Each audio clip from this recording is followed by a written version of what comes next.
The first and foremost, I mean really the first level of this is the prayer, is the salah. On time, 5 times at the very least. When you miss that, when you neglect that, you have opened yourself up for shaitan to be your closest advisor. Allah also says, وَمَنْ أَعْرَضَ عَنْ ذِكْرِي فَإِنَّ لَهُ مَعِيشَةً ضَنْكًا وَنَحْشُرُهُ يَوْمَ الْقِيَامَةِ أَعْمَى. The one who turns away from my remembrance will have a miserable, narrow life. مَعِيشَةً ضَنْكًا. It's a miserable, narrow life. No matter what you may think, it seems, sometimes you look at people who have maybe a lot of money or who are very famous, or, they seem to be, in some people's eyes, living the life, right? All their life is pleasure and happiness.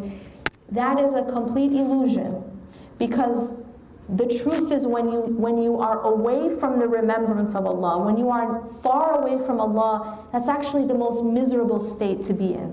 The heart was created to be close to Allah.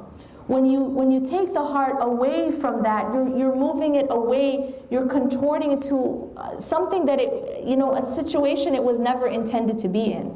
The heart breaks, the heart hardens, and the heart dies when it's far away from Allah.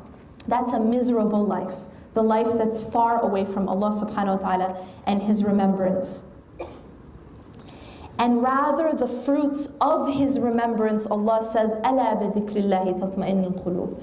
That indeed in the remembrance of Allah do the hearts find peace and satisfaction.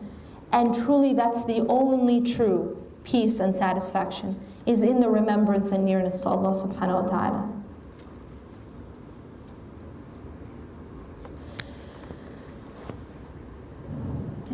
Remember this too, that on the Day of Judgment, whatever you look back and you say, I wish I had done this and that, you're going to say, I wish this, can I go back? We ask Allah subhanahu wa ta'ala protection from saying this, but some people will wish that. Will wish that they could go back and do it right.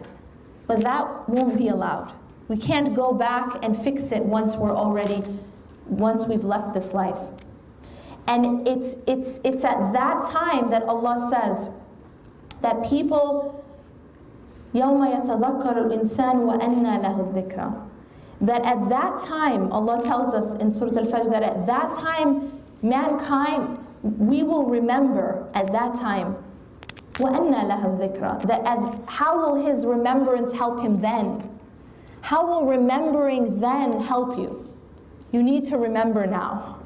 You need to remember now, because remembering then is not going to help you. Number 6, to be successful in this life without drowning, protect yourself from one of your greatest enemies, the external enemy of shaitan. Protect your heart from shaitan. Allah has told us and warned us that shaitan is an open enemy to us. Protect yourself. And the protection, the only protection in fact, let me ask you this, can anyone call the police to protect them from shaitan? Like, you can't call Ghostbusters. There's no one you can call to protect you from shaitan except Allah subhanahu wa ta'ala. There is no other refuge from shaitan except in the remembrance and nearness to Allah subhanahu wa ta'ala. Protect yourself from shaitan through consistently remembering Allah, through your prayers, through salah, through connecting your hearts to the Quran, through adhkar, through dua, consistently making dua to Allah subhanahu wa ta'ala. This is how you protect your heart from shaitan. Number 7, we said that we have an external enemy, which is shaitan. We also have another enemy inside our own selves, and that is our own nafs. Guard yourself from your own self.